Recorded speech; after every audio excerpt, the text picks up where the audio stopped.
Bonjour et bienvenue pour une nouvelle analyse de dataset faite avec RStudio, R, le Tidyverse, tous ces outils formidables qu'on a pour analyser les données. Le dataset du jour, il vient du site data.world et plus exactement c'est Movie Poster Color. L'auteur du dataset s'est amusé à récupérer tous les Xcodes, les codes de couleur hexadécimaux du top 50 des films sur IMDb.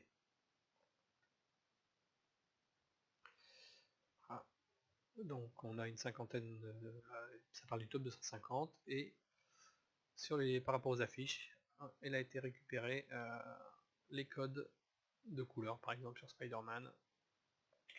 Alors, toujours le même processus, on crée un fichier Markdown, j'ai mon snippet habituel, donc c'est IMDb Movie Poster.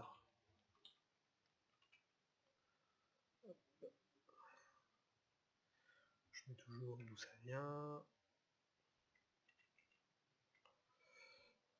Voilà. Alors, j'ai déjà téléchargé le fichier, il est au format XLSX. Donc on va le charger.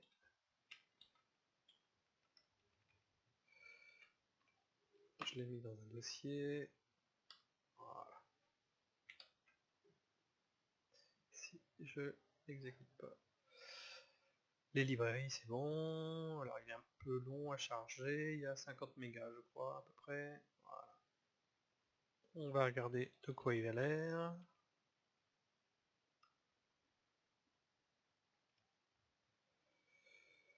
Ce sera mieux de regarder complet.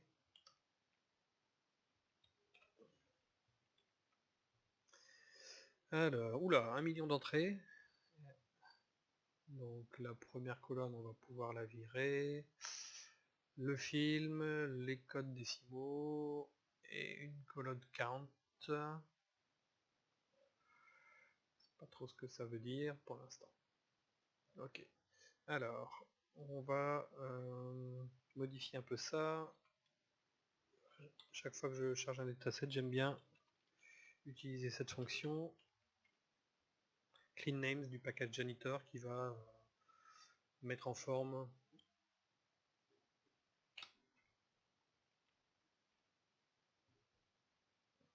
j'aurais pas dû le faire comme ça. C'est fait, et après donc on a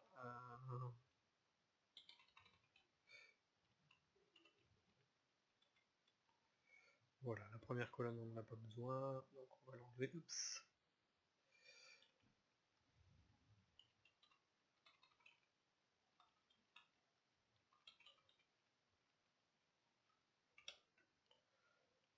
Ok, alors qu'est-ce qu'on peut regarder? Donc on a cette colonne count. Bon, déjà, oui, combien il y a de films?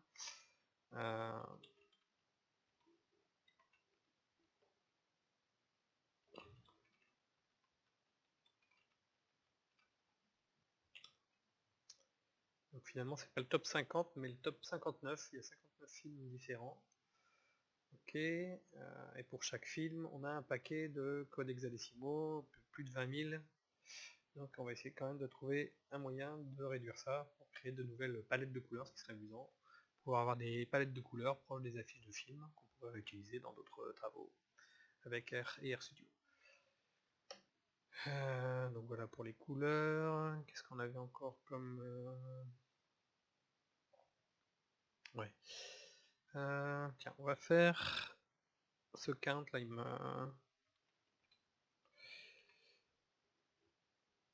on va chercher ceci. Alors, on va ajouter tous les counts.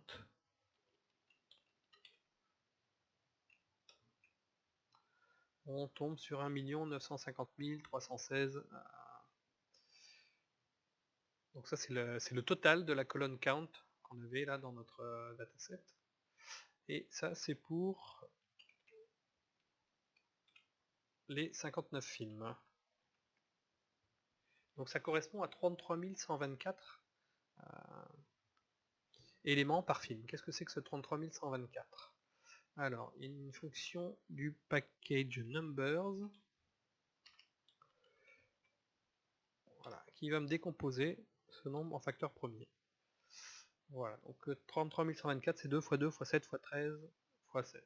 Alors on peut penser que 2 x 7 x 13, 182, donc voilà, 33124 c'est 182 x 182. Ça peut être peut-être le format d'une image. Alors je retourne sur... Voilà, donc je vais regarder cette fichette. Bon, elle n'est pas carrée. Je vais l'inspecter.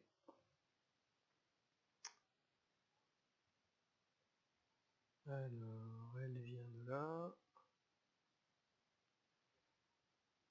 Déjà dans le nom, on voit apparaître 182.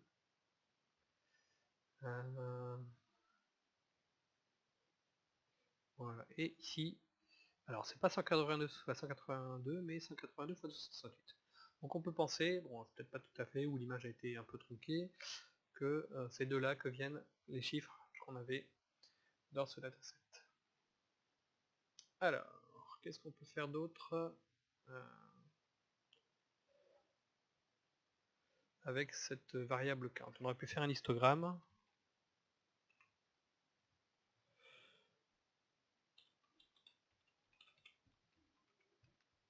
Des valeurs.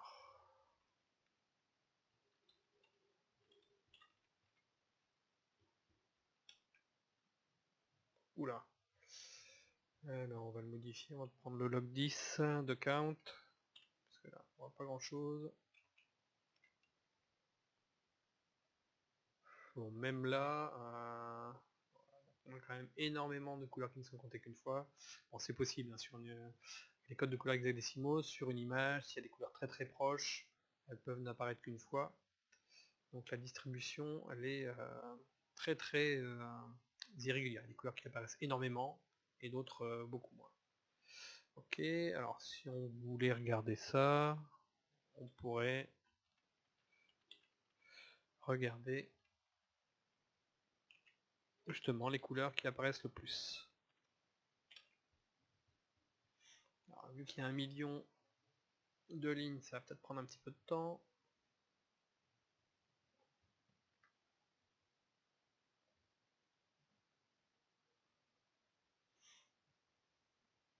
Voilà. Ah, pas tant que ça. Donc les premières couleurs là qui apparaissent, alors on voit des petites valeurs, donc un code hexadécimal de couleurs est partagé en 3 blocs, 3 fois 2 lettres, ou 2 chiffres lettres, entre 0 et F. Donc l'hexadécimal 0F ça correspond à 0, 1, 2, 3 jusqu'à 15. Et donc les deux premiers c'est la couleur, la composante rouge, les deux du milieu vert et les deux de la fin bleu. Donc là on a vraiment des rouges 04, 07, 03, très très pâle. La quatrième c'est presque noir, quand tout est à 0 c'est noir, quand tout est à FF c'est blanc. Alors on va regarder d'un peu plus près les valeurs. Plus particulièrement on va chercher les 6 couleurs dominantes, ou les 6 couleurs les plus fréquentes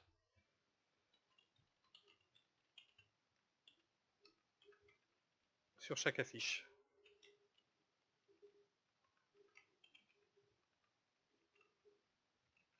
Alors pour ça, on prend les couleurs,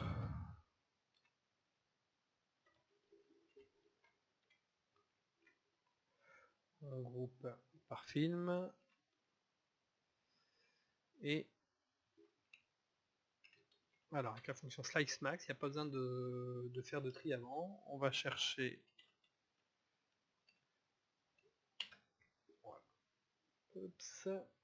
Ah oui, je me plante toujours quand on utilise les fonctions slice quelque chose. Il y en a pas mal, il y a slice max, slice min bien sûr, slice head, slice tail. Si on met pas n égale, on va avoir, là j'aurais eu le 6ème, même si ça bug. Voilà. Alors, là, on a donc pour chaque film les 6 couleurs, ou le count. Ça, je pense que ça veut dire que, par exemple, sur 12 Angry Men, la première couleur, FF303, apparaît sur 2730 pixels. Donc, on pourrait penser que, voilà, on va faire une palette avec ces 6 couleurs. Pour voir les palettes, il y a une fonction, alors elle est dans le package scales,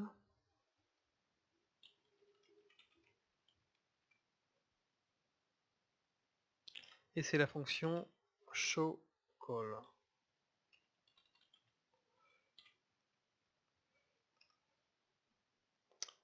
Alors par exemple, on va reprendre le code d'avant. Voilà. De là, je prends, alors, puisqu'on en a parlé,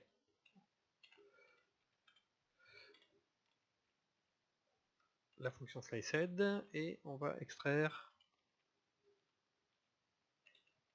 normalement avec ça.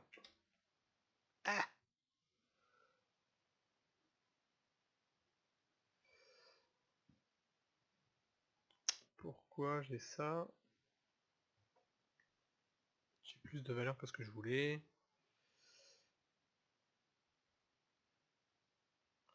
Ici.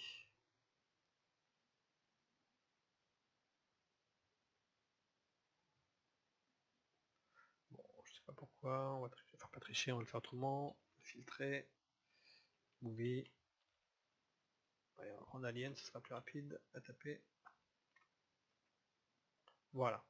Et cette petite liste de 6 couleurs, on va l'envoyer sur la fonction showColor. Voilà. Alors, on a donc 6 couleurs, mais évidemment une palette avec ça, ça serait pas terrible. Qu'est-ce qu'on avait d'autre comme film? Inception, allez. Si je regarde pour Inception,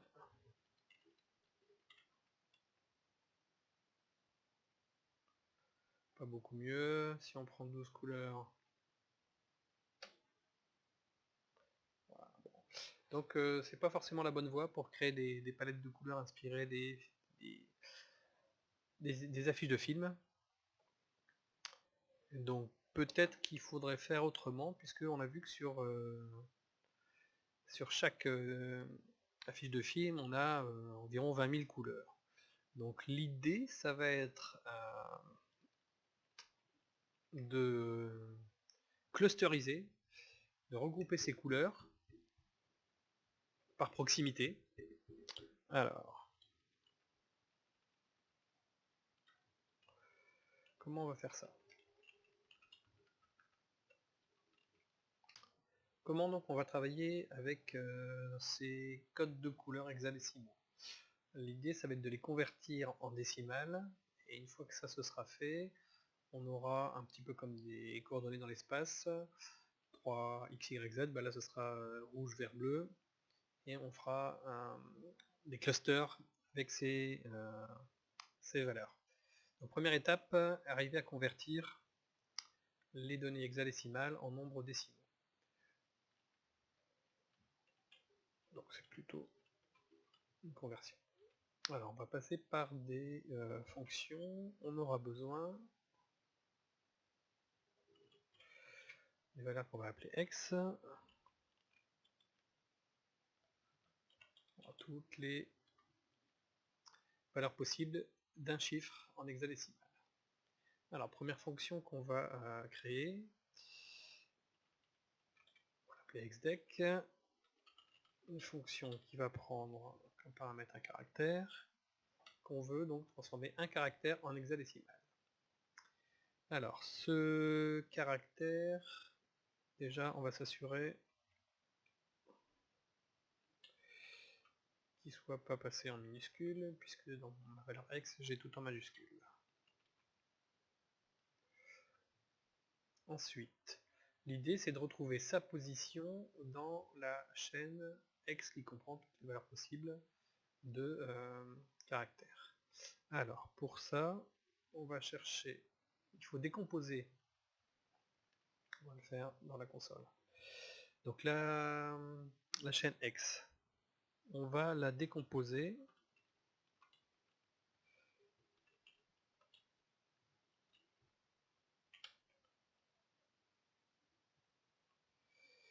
j'ai pas lancé, hop, x c'est ça, voilà. Donc en décomposant ça, et on va chercher laquelle de ces positions correspond à notre valeur de caractère.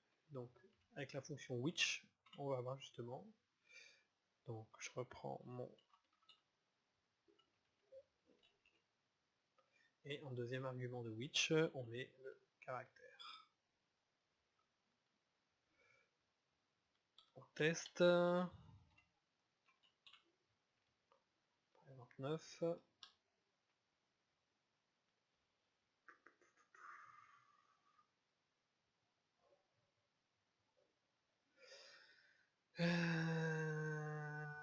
c'est comment fonctionne which,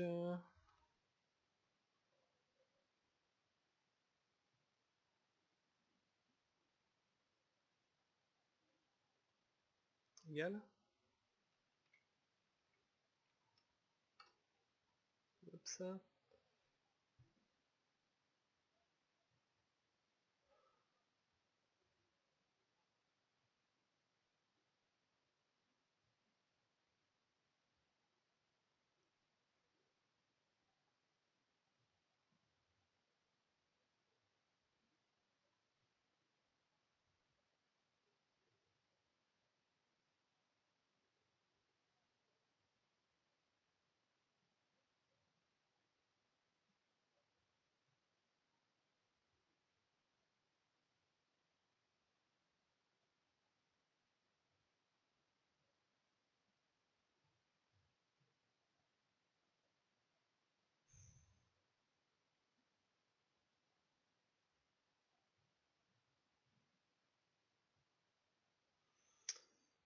ah oui, c'est parce que le split, il nous donne un résultat sous forme de liste. Donc je pense qu'il faut que je rajoute ici. Voilà. Alors sauf que on y est presque. Comme les positions ça va de 1, ça commence à 1, évidemment il faut enlever 1 ici pour avoir le bon résultat. Ok, là je pense qu'on est bon. Si on essaye par exemple avec C. Ok, on va essayer avec un minuscule. F la dernière ça va donner 15. On est bon. Voilà, donc on a une fonction pour convertir un chiffre hexadécimal. On va maintenant convertir 2. On va appeler ça la fonction exec2. Pourquoi 2 ? Parce qu'après on va décomposer nos valeurs de hexcode, là, c'est des valeurs à 6 chiffres hexadécimaux, mais qui marchent par paquet de 2. Les deux premiers pour le rouge, les deux suivants pour le vert, les deux derniers pour le B. Alors, qui va prendre elle aussi un caractère, qui sera cette fois-ci à 2 chiffres.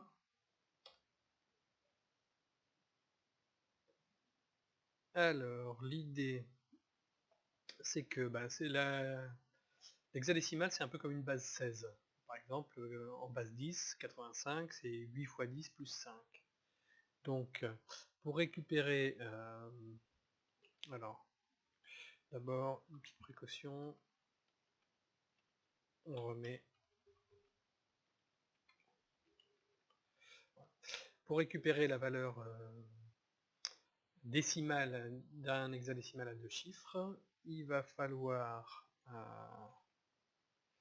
le résultat, et ben ce sera 16 fois la valeur du premier chiffre Donc la valeur, on va l'avoir avec la fonction précédente, exec, et le premier chiffre de de ce nombre hexadécimal, on l'a par la fonction strsub. Donc on multiplie par 16 et on ajoute la valeur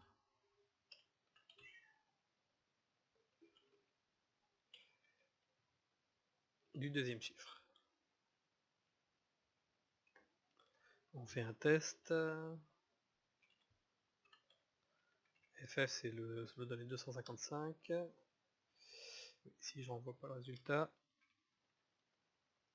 Voilà, c'est pas mal, c'est pas mal. Autre test.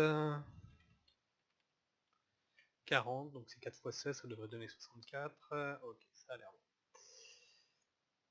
Dernière fonction, donc on va l'appeler exdex6, qui va nous donner, à partir donc d'un code de couleur hexadécimale, comme celui-là, EAFFF6, qui va renvoyer les trois valeurs rouge, vert, bleu.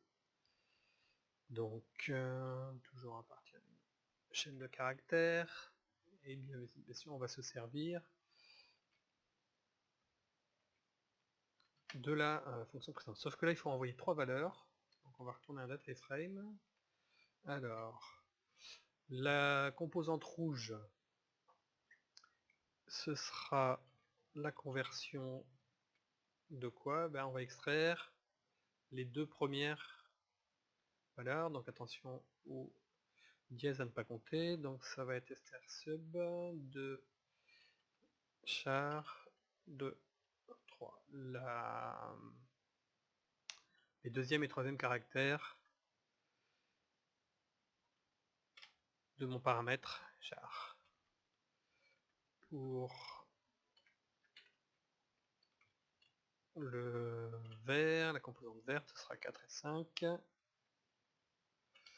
Et pour le bleu,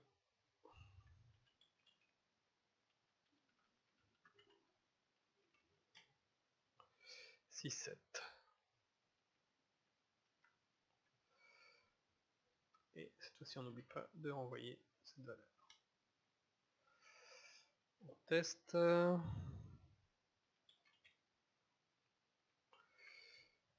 Allez, par exemple, non, faut pas oublier le dièse là. FF, CE, 32, 35. Voilà, impeccable. Alors, ces fonctions qu'on vient de créer, on va l'appliquer au dataset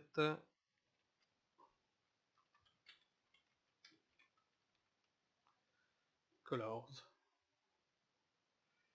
Donc,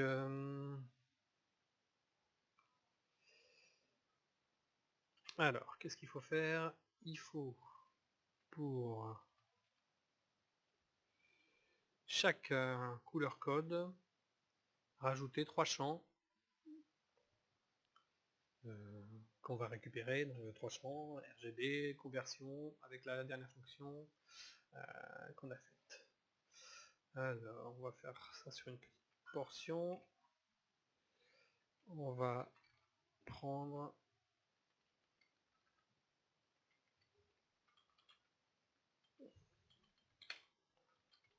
valeurs.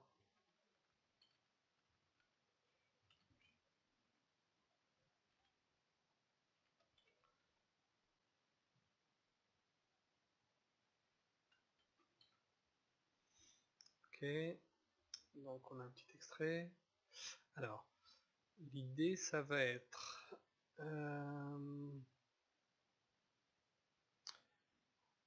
on va récupérer les codes couleurs. Donc on va le faire avec test. Ah non, c'est Xcode. Et on va appliquer la fonction qu'on vient de faire au-dessus, exdex6. Alors, c'est presque bon, sauf que le résultat c'est une liste qui va pas être très pratique. pour combiner avec notre jeu de données, on préfère avoir le résultat sous forme de data frame. Pour ça, on peut passer par la fonction map, mais par la fonction mapdfr qui va créer un data frame R pour row en ligne. Voilà, impeccable. Donc il reste maintenant à... ça marche pour le test, et ben on va l'appliquer à tout le jeu de données. Donc on va l'appeler colors converted. Et donc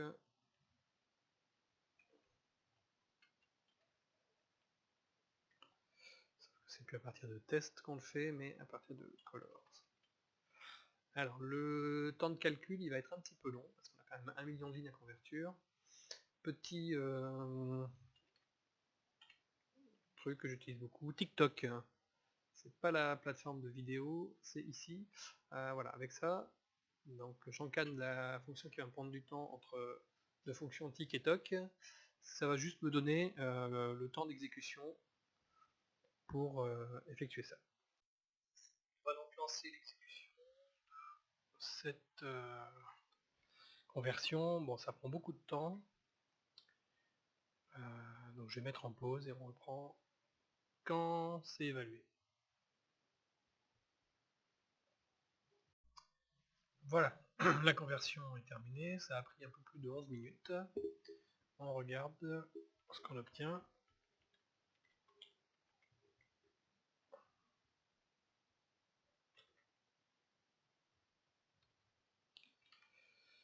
Donc on a 1 million de lignes, le même nombre que le nombre de datasets de départ, et puis on a bien sur chaque colonne en décimales les valeurs, les composantes rouge, verte et bleue de chacun. Qu'est-ce qu'on va faire avec ça? Déjà on va joindre ça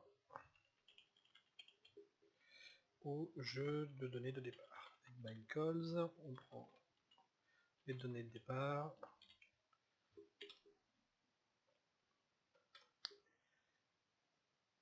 Alors, ce qu'on voudrait maintenant, c'est à partir de toutes ces valeurs, rouge, vert, bleu, c'est un petit peu comme des coordonnées de points dans l'espace. On va essayer de faire des paquets. Et puis, de chaque paquet, après, avec l'algorithme Camille, on va faire différents paquets, ou le nombre que l'on veut, et pour dire, voilà, on prendra une valeur moyenne dans chaque paquet, un centre, plus exactement, de ces paquets. En clair. Alors, déjà, on va se rappeler combien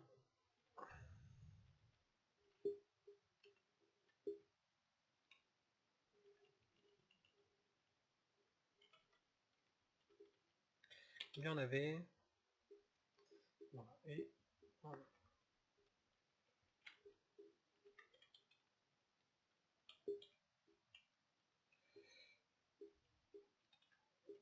Croissant. Voilà, donc pour chaque film, on avait entre 2000 et 20 000 codes couleurs. Alors, on va passer donc à la partie K-means, clusterisation.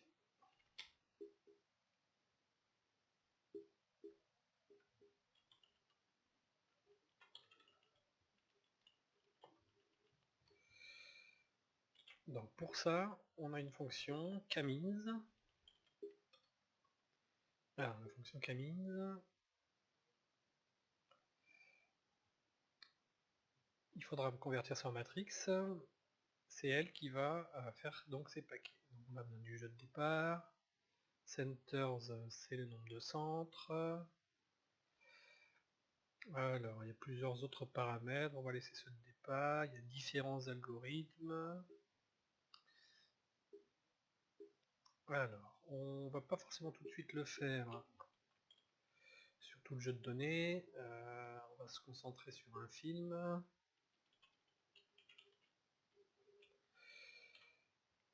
On va prendre, pour que ce soit plus rapide, au cas où ça traîne, ou que ce soit long, celui pour lequel on a le moins de code couleur. Donc, à partir de ça, on va créer une webcams KM, donc qui va s'appliquer à cet extrait de jeu de données. Donc on n'a pas besoin de tout, mais simplement oups, là. Et ça, on a besoin que ce soit sous forme de matrice.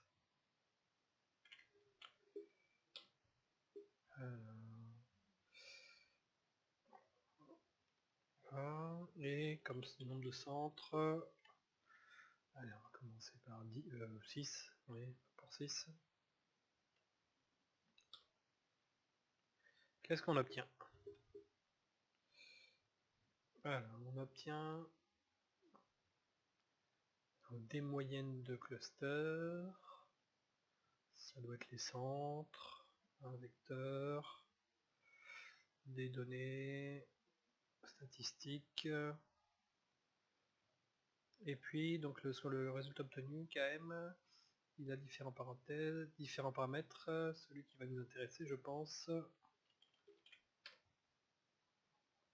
Ok, c'est celui-là. Et quand on regarde les valeurs, ça a l'air effectivement bien, bien dispersé. Sauf que donc les valeurs, elles sont un petit peu, enfin, pas un petit peu complètement décimales. On va en faire des entiers. Donc on va appeler ça centers. C'est donc centers et ça on va l'appliquer. Je crois qu'en run 0, on arrondit aux entiers. Ouais, c'est bon. Il nous reste finalement, pour les visualiser, à prendre la fonction du package scales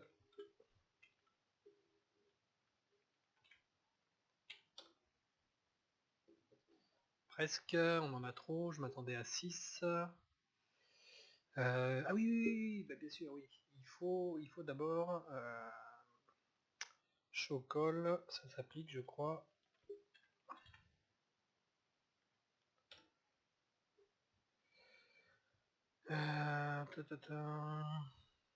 Oui, donc lui il est parti non pas sur les couleurs que j'attendais, mais il a pris au lieu de 6 couleurs, 18 couleurs.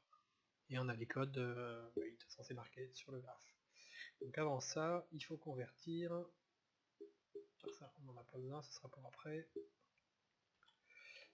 Convertir les coordonnées des centres. On va repartir en hexadécimal.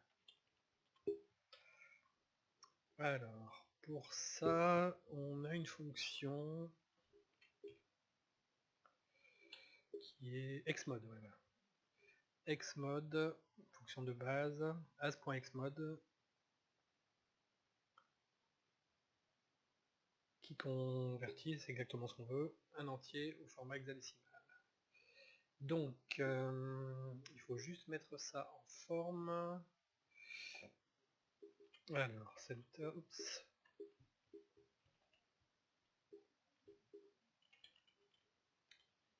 De là, on va créer une nouvelle variable x qui sera, alors, il va falloir coller le dièse et ensuite est-ce que c'est tout simplement R conversion, donc as.xmod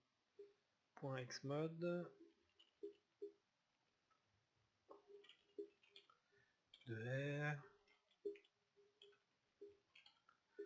de G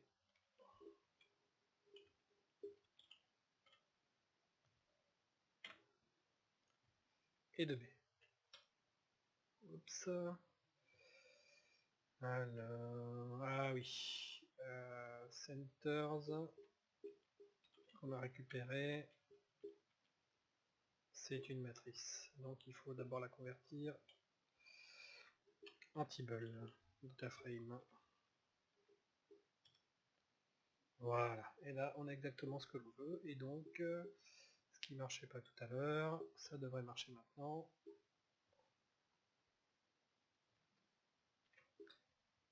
Donc ça, on va l'appeler Centers X.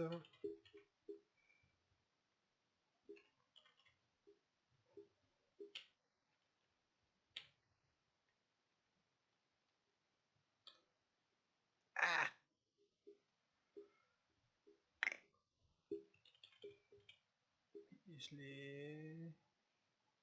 j'ai pas pris le bon champ. Voilà. Donc pour ce film, voilà, on a 6 couleurs assez différenciées qui peuvent nous donner une palette. Alors si on peut s'amuser, hein, si on avait mis 12, et ça, voilà. Est-ce qu'on peut regarder comme autre film Alien?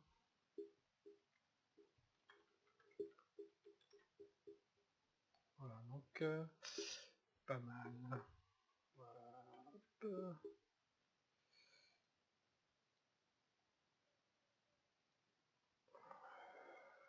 Interstellar, il y a pas mal de blanc et de gris. On va essayer de trouver une palette pas mal différenciée.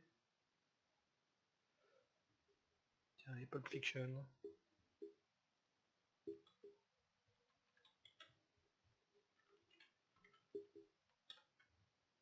Ouais, bien. Bon, voilà, à partir de là, on peut récupérer toute ça en palette. On pourrait s'amuser comme ça, changer les paramètres, mais il y a plus pratique, ça va être la dernière partie qui va être... on va créer une app Shiny pour justement jongler avec tout ça.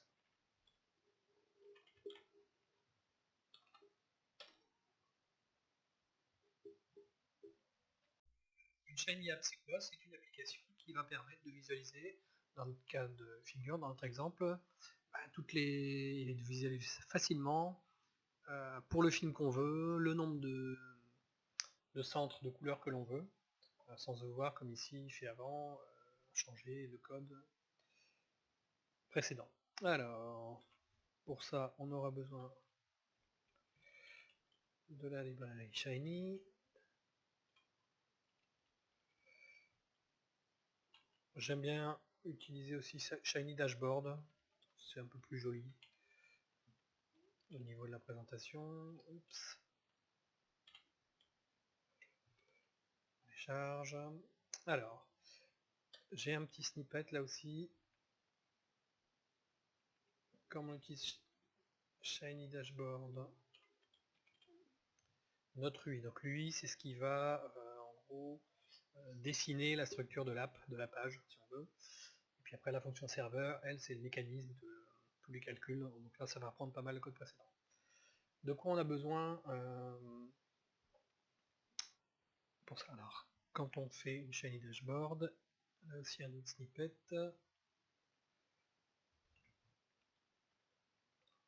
Oups.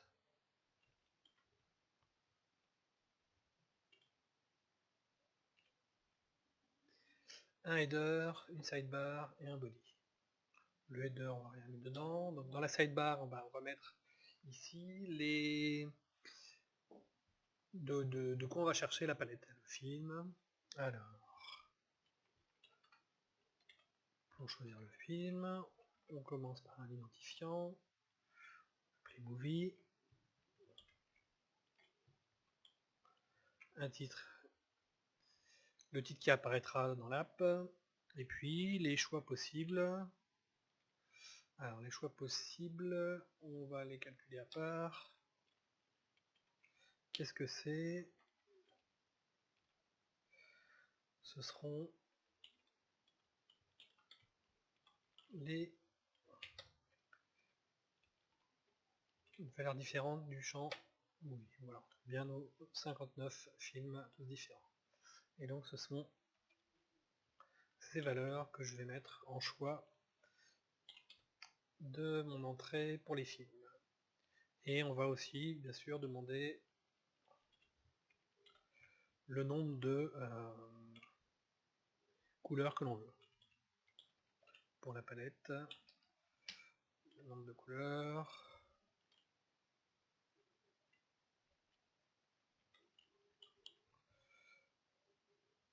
Alors, on va prendre comme valeur par défaut 6. Au minimum c'est 1. On va mettre un maximum, c'est pas indispensable. Allez, on va mettre 4, mais ça pourra changer. Voilà.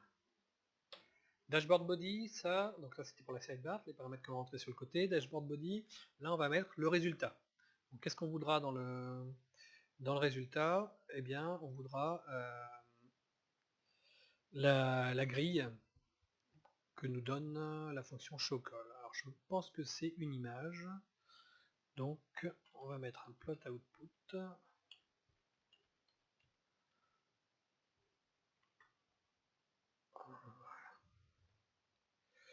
Ok, ça me paraît bon. On peut passer à la fonction serveur. Alors la fonction serveur, il va falloir travailler avec nos données globales, c'était colors extended, voilà, mais qu'il faudra à chaque fois filtrer en fonction du choix, du film et du nombre de données. Donc pour ça on a besoin de ce qu'on appelle de données réactives. Donc le dataset qui va changer à chaque modification des paramètres d'entrée, on va le coder comme ça, donc réactive. Oups. Ce sera donc nos données de couleur étendue, améliorées, où on va filtrer. Pour faire appel au film qui aurait été choisi, je l'ai par input de movie. Le movie, c'était celui-là. Voilà. Et avec ces données, eh ben, on va reprendre globalement le code qu'on avait ici, voilà, qui crée les camins. Alors, on va le reprendre et voir comment l'adapter pour le faire fonctionner dans notre partie serveur de la chaîne YAP. Alors là aussi, ce sera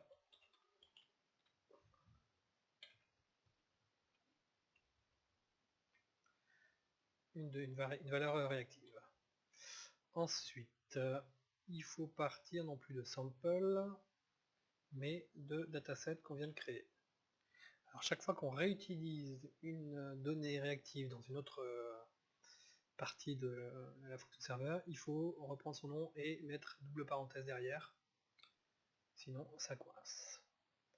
Et puis les centres, eh ben, c'est pas 12, mais la valeur qu'on aura choisie, donc c'est input du nombre de couleurs. Je pense que c'est tout. Une fois qu'on a calculé ça, il fallait récupérer les centres et les arrondir. Pareil, les centres, ce sera encore une valeur réactive. Donc ce sera... alors,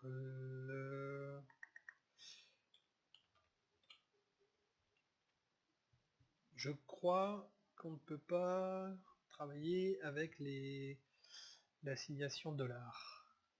Donc la syntaxe est un peu plus lourde. Faudrait vérifier si on ne peut pas quand même.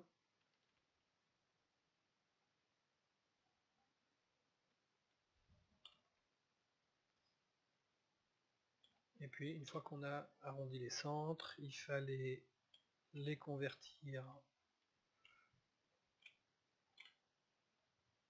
en table, hein, je reprends ce qui était fait ici, et transformer et rajouter. Hop. Oups.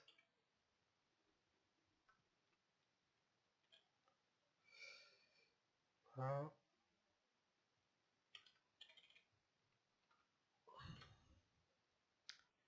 Ok, il nous reste enfin Alors, je pense que c'est bon pour les valeurs réactives, et puis bien sûr,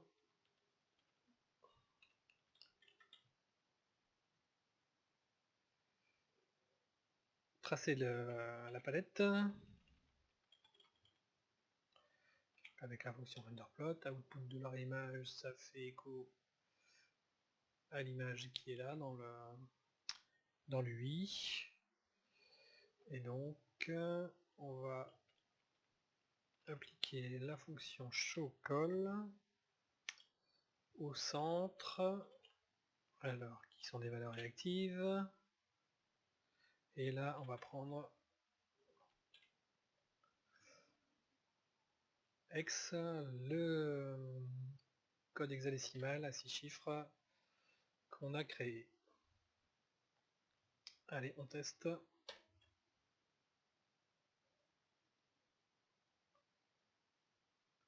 Ça a l'air pas mal. Alors, on cherche un team, Apocalypse Now. Ouais, excellent. Side Club. Voilà, très très bien.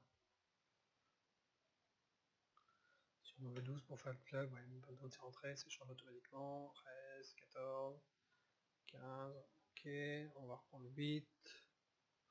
Et en plus, ça va vite.